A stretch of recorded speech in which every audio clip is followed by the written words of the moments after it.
Samajwadi party के राष्ट्रीय अध्यक्ष अखिलेश यादव हमारे साथ में हैं। लगातार प्रशिक्षण में बने रहे। सर, आप 2 दिन प्रशिक्षण रहा, आज आपने कार्यकर्ताओं को मंत्र दिया 24 का। किस नैरेटिव के साथ, किस रणनीति के साथ आप जाएंगे? क्योंकि कैंपेनिंग में, चुनावी संगठन में बीजेपी हर बार अपने कार्यकर्ता को लेकर के आगे जाती है, इस बार आपकी क्या रणनीति? देखिए, ये कहना कि बीजेपी ज्यादा स्ट्रांग है, घोसी के परिणाम ने बता दिया कि पीडीए और सही प्रत्याशी का चयन उन्हें 50,000 वोट से भी हरा सकती है। 50,000 कोई मामूली वोट नहीं है जिससे भारतीय जनता पार्टी हारी, और तब जब मुख्यमंत्री, डिप्टी सीएम और तमाम जो बड़े बड़े नेता हैं वो मौजूद रहे। सवाल ये नहीं है, सवाल सबसे बड़ा ये है कि आपने 10 साल की दिल्ली की सरकार के और 7 साल के उत्तर प्रदेश की सरकार ने जनता को आखिरकार क्या दिया है। चरम सीमा पर महंगाई है, चरम सीमा पर बेरोजगारी है और चरम सीमा पर अन्याय है। सरकार भारतीय जनता पार्टी बनके काम कर रही है, अधिकारी भारतीय जनता पार्टी बनकर के काम कर रहे हैं। कोई आम व्यक्ति अगर न्याय चाहेगा तो बिना पैसे के न्याय नहीं मिल रहा है, और उसका सिंपल उदाहरण आप देवरिया में देख सकते हैं।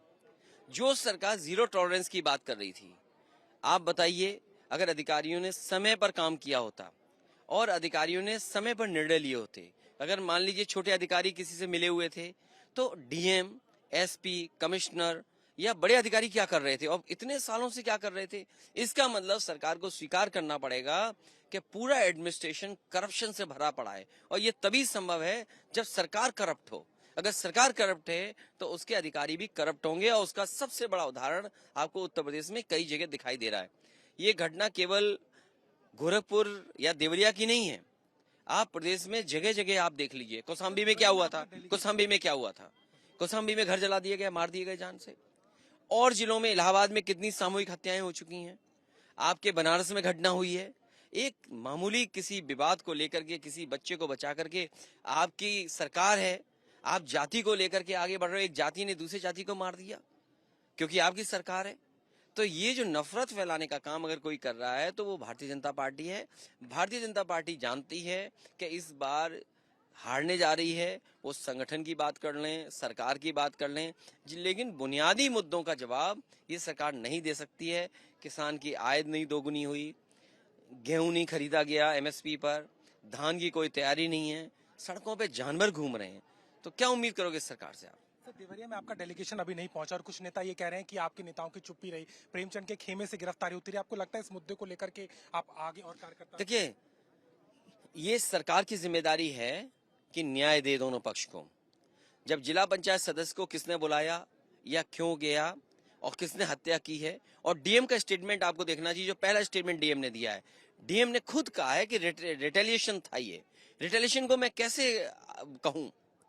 तो जब घटना हो जाएगी, किसी का गला काट देगा परिवार आकर के, तो सरकार को न्याय देना चाहिए।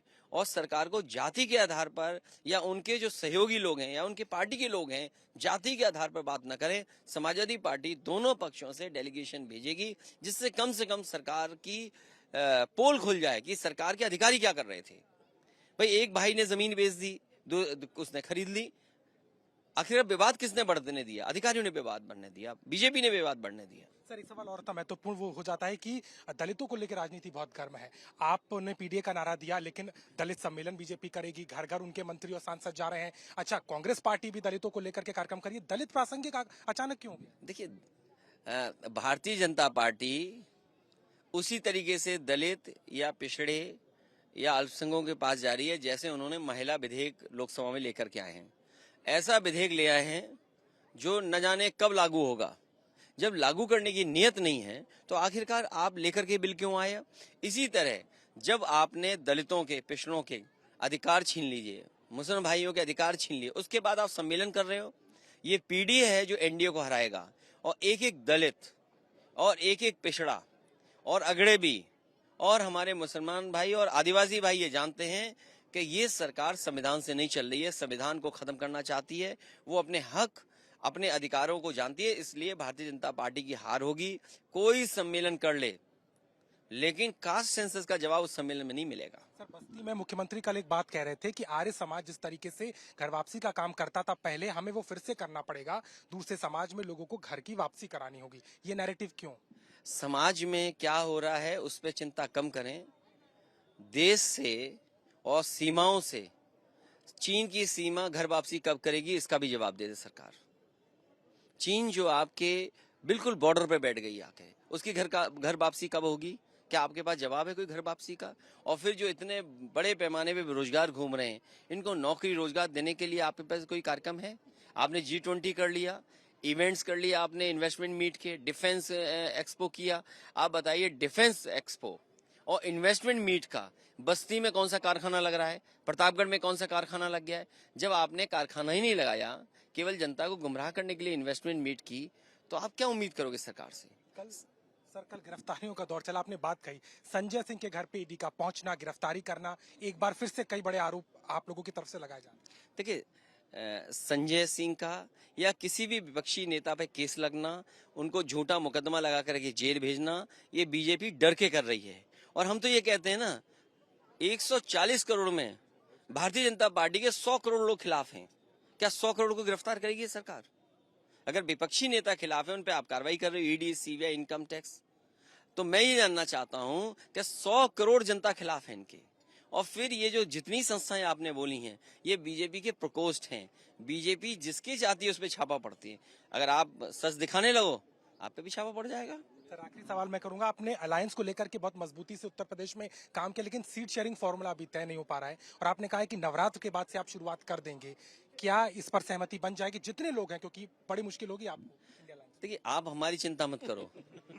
मैंने जब कह दिया कि जो जीतने वाला है हम उसको पीछे नहीं हटेंगे, टिकट देंगे, तो फिर उसमें सवाल सीटों का झगड़ा ही खत्म हो गया।